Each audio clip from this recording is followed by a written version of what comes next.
Once upon a time, there was a painter called Jean-Antoine Watteau, who lived in France around the turn of the 17th to the 18th century, in the 1700s. He painted idyllic scenes of refined ladies and gentlemen, elegantly dressed, walking in parks that featured ponds and fountains, statues.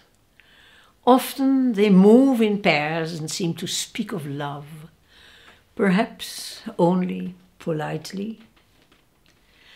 And the musician is plucking a mandolin. We could give these scenes a name: elegant garden parties. In Watteau's time, the parties as well as the paintings were called fêtes galantes. More than 150 years later, still in France, Paul Verlaine was inspired by these old paintings to create a collection of poems which he too called Fêtes galantes. One of them, Mandoline, was set to music in 1882-83 by the young Claude Debussy.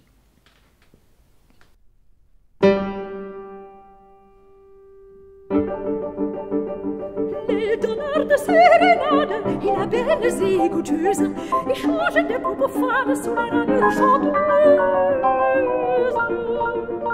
Cet exercice et cette amette, et c'est l'éternel cri tendre, et c'est la messe qui pour moi de cruelle fait faire tendre. Leur courte veste de soie, leurs longues robes à queue, leur élégance et leur joie, et leurs bonnes ombres bleues tourbillonnent dans l'extase d'une lune rose et grise, et la mandoline jase parmi les frissons de brise. La la la la la la la la la la la la la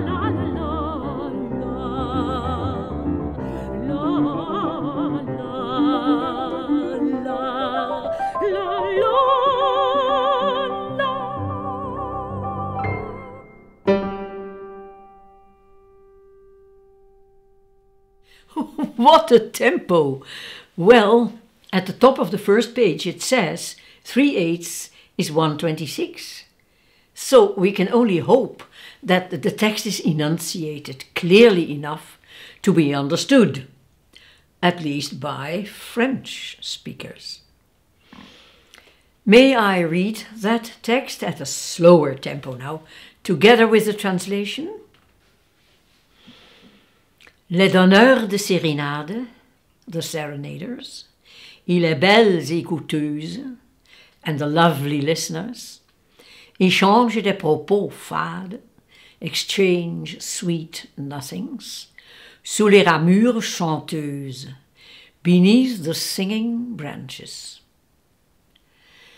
Cet Tircis et cette aminte, et the Thyrsis and Damintas, et c'est l'éternel Clitandre, and the eternal Clytender. Et c'est Damis qui pour maintes cruelle, and it is Damis who for many a cruel fair one, fait main vers tendre, wrote many a tender verse.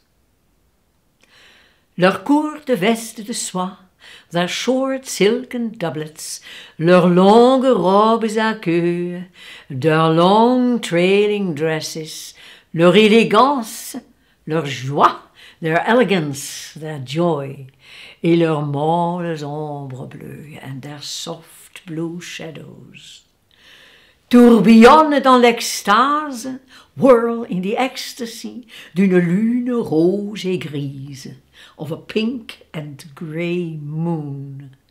Et la mandoline jase, and the mandoline prattles, parmi les frissons de brise, amid the quivering of the breeze.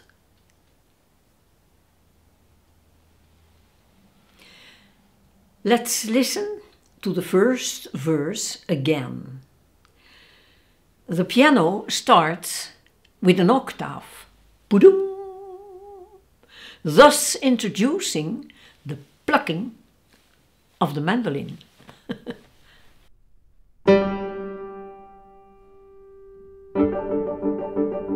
Les donneurs de sérénade, il a belles et goûteuses, échangent des propos fades sous la ramure chanteuse. Now we will hear in the text the names of some of the gentlemen at the party. Tircis, Aminte et Clitandre, who is called l'Éternel Clitandre. The singer is expected to color l'Éternel, eternal, as dark as possible, yes, in this quick tempo. Because the word éternel, eternal, indicates here that he, Clitandre, is the bore of the party, eternal Clitandre. And also, the name of this bore, Clitandre, has a crescendo decrescendo over it.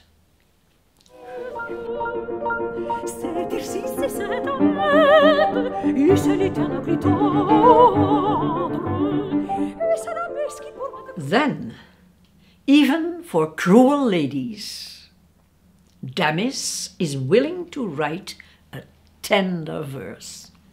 Perhaps you find it understandable that the singer here takes some time over the word tendre, tender. But this tiny ritenuto was not indicated by Debussy.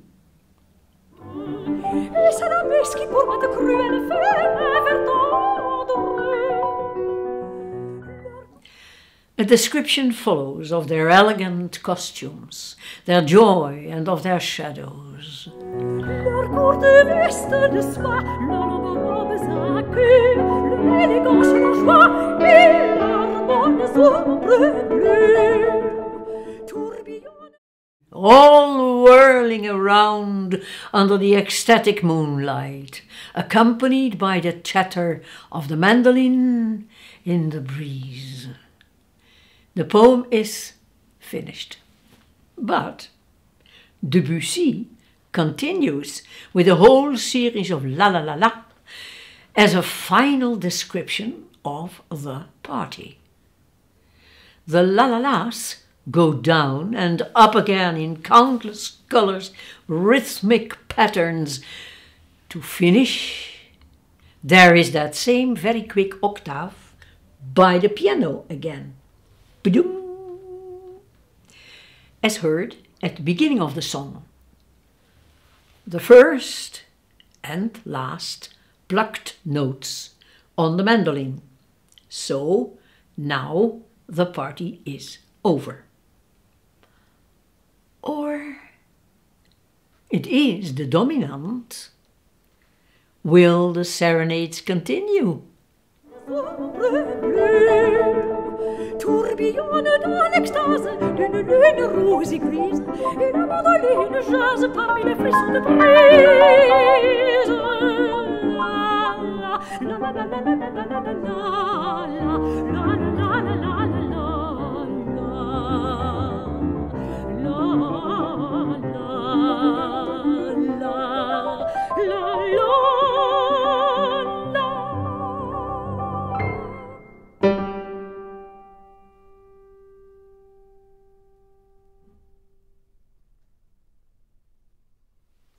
So, will the serenades continue after the last chord?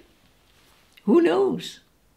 We will continue with the same Verlaine poem, Mandoline, this time set to music by Gabriel Fauré.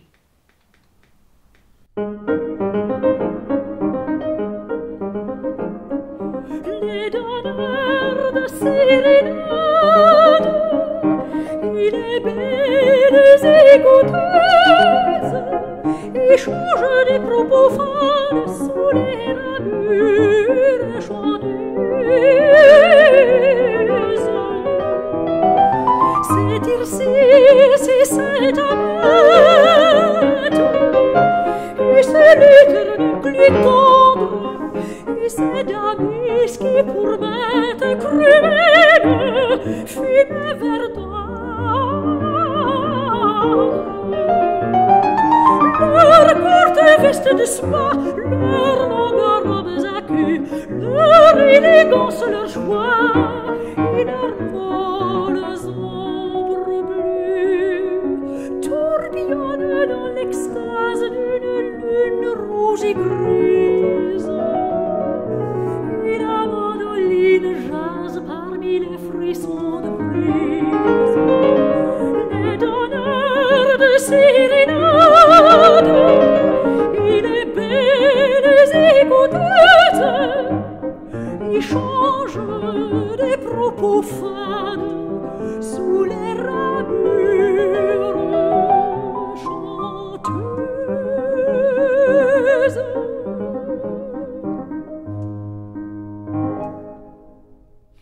As soon as we compare the setting of this song by Fauré to that of Debussy, we are struck by the difference in tempo as well as in rhythm.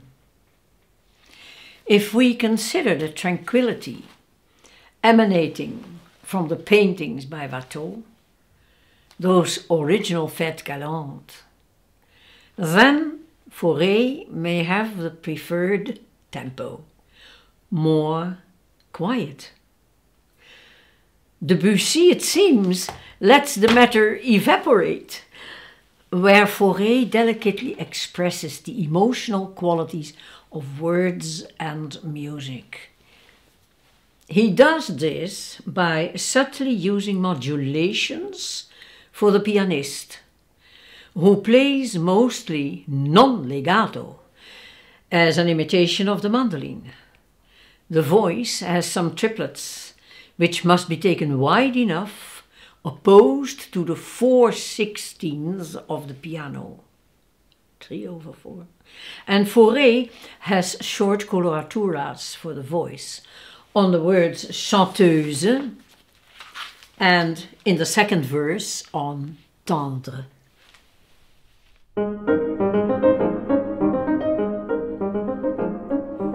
Les donneurs de sérénade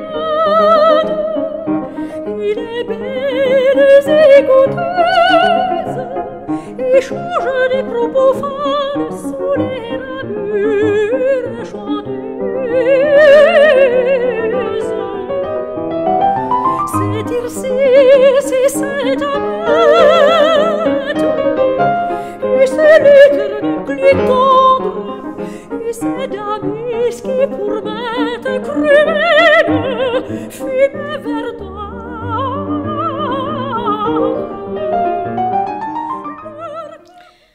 Next, leurs courtes vestes de soie, their short silken doublets, are of course sung rather non-legato, whereas the longue robes à queue, their long trailing dresses, are legato. And, legato or non-legato, the triplets shall be elegantly wide over the here eighths. Leurs courtes vestes de soie, leurs longues robes à queue, leur élégance, leur joie et leurs molles ombres bleues.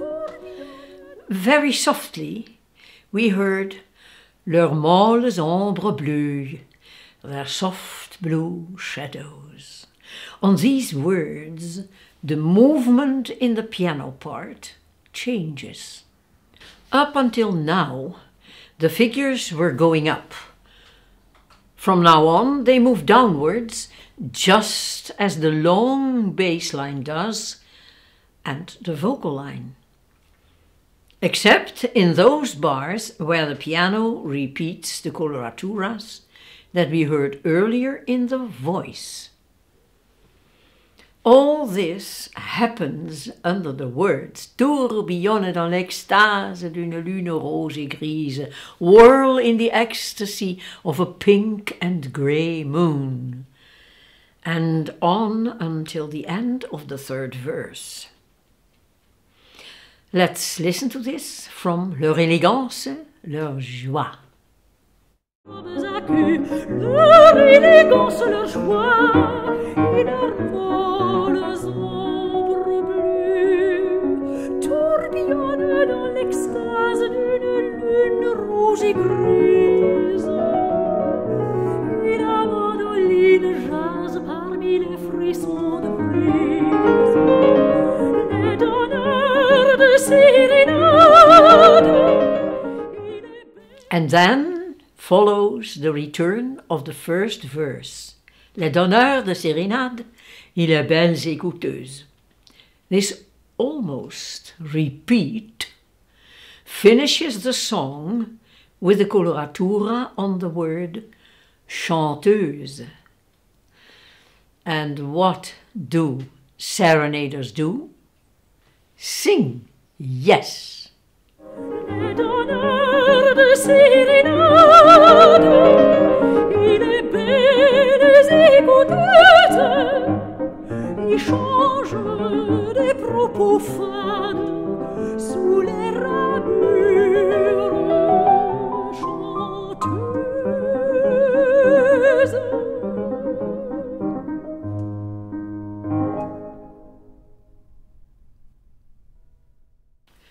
During Verlaine's lifetime, the only painting of Watteau on view in the Louvre was L'Embarquement pour Cythère, embarking for the Isle of Love. But the atmosphere of Watteau during that reign of Louis XIV, Louis XIV, was a topic. Mandoline is one of the 5 Mélodies de Venise by Fauré. He wrote them during his stay with the family Curtis from Boston, who owned the Palazzo Barbaro on the Canal Grande in Venice.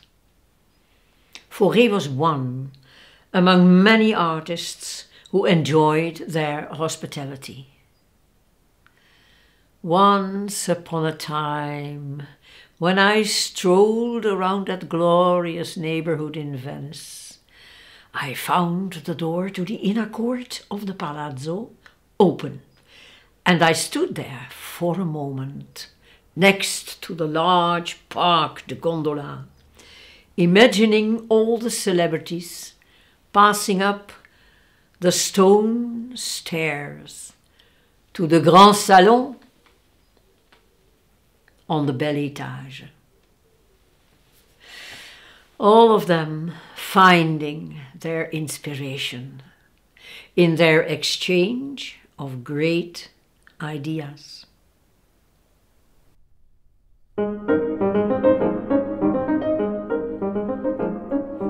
Les donneurs de sérénade et les belles écouteuses échangent des propos fades sous les ramures chanteuses. C'est Tircis, c'est Amate, et c'est l'éternel Clitandre, et c'est Damis qui pour bête cruelle fume verdâtre. Leurs courtes vestes de soie, leurs longues robes à queue, leur élégance, leur joie et leurs molles ombres bleues tourbillonnent dans l'extase d'une lune rouge et grise. Et la mandoline jase parmi les frissons de brise. Les donneurs de sérénade